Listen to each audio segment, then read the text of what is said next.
Hey friends, welcome back to another Terraria video. So today's video is centered around the idea of mining Hellfire Ore from the Underworld, and we're going to be crafting the pickaxe, the bow, the volcano sword, and the molten armor set.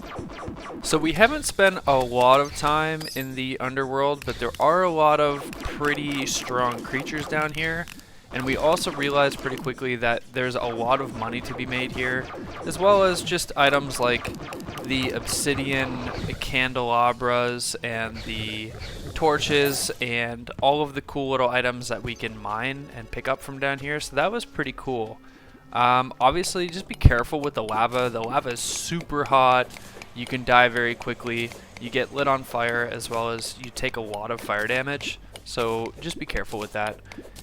You do need a nightmare pickaxe in order to mine this kind of ore, and the only way to make a nightmare pickaxe is you're going to need to get shadow scales, and shadow scales are only dropped by the Eater of Worlds.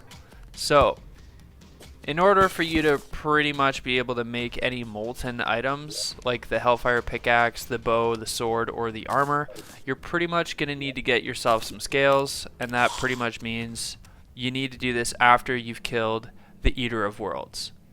Now, this is our first playthrough, and we haven't really done a whole lot of looking around into potions and stuff like that before. But as soon as I found this potion down here in the Underworld, I knew it was a game changer for mining this ore. It is called the Obsidian Skin potion. It essentially grants you immunity from lava damage for 8 minutes, and that's a ton of time to mine the ore down in the Underworld. A lot of the ore is essentially submerged in lava, or once it's mined, it turns into lava, so it is a pretty dangerous thing to try to be mining. So if you can find these obsidian skin potions, or if you can make them, here is the recipe here. I highly suggest bringing one or two of them are probably going to be enough for you to mine enough to make all of the items. But yeah, this potion's kind of like a necessary thing. It's really going to help you do this a lot faster. Alright, so now that we're back at the base, we're just going to take that Hellfire Ore and turn it into Hellfire Bars. And then from there, we're going to be able to craft these items that we have been looking forward to making. So the first item we made here was the Molten Fury bow, which was much better than the bow I was using before. I noticed that it didn't roll with any positive or negative stats on it, so I'm actually going to try and reforge this later and see if we can get some good item stats on that. And then we have the whole set here. The molten set is pretty good, so we're going to be making that as well. And also the volcano sword, the pickaxe, both much better than the items I'm using currently. So we'll just make the volcano sword here. So much better than the sword I have. And the pickaxe. And we did end up getting a negative stat on that, so we're just going to reforge that later.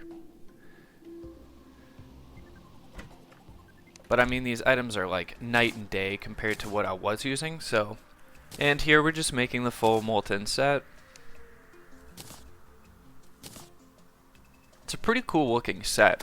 I'm not too sure how much we're going to use it, but there's a lot of items in this game, and it makes it so fun to just really try and put together, you know, like the perfect build.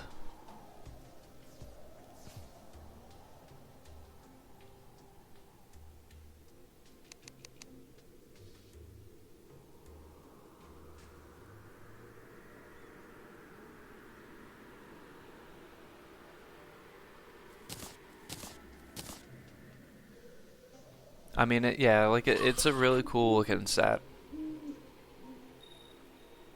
It's cool how you have like the fire particles as well.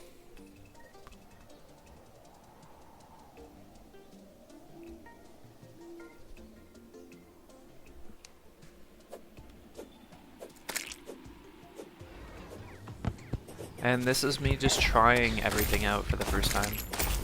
It feels amazing. Like the sword hitbox is so big, and I love how you can, you know, light them on fire.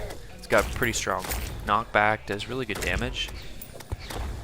So I think that a major improvement happens once you kill the Eater of Worlds in this game. It just does, you know, open you up to these items that you wouldn't have been able to make without them, without the shadow scales. So I'm looking forward to just continuing with these boss fights and taking down the bee next. And then from there, hopefully making some bee nades and just prepping for the Wall of Flesh boss. But we're loving this game, and we absolutely love all of the items. And we're just looking forward to crafting more and exploring more and finding out, you know, how to make the rest of these items. So once again, guys, we genuinely appreciate you stopping by, and thanks a lot for checking it out. Peace.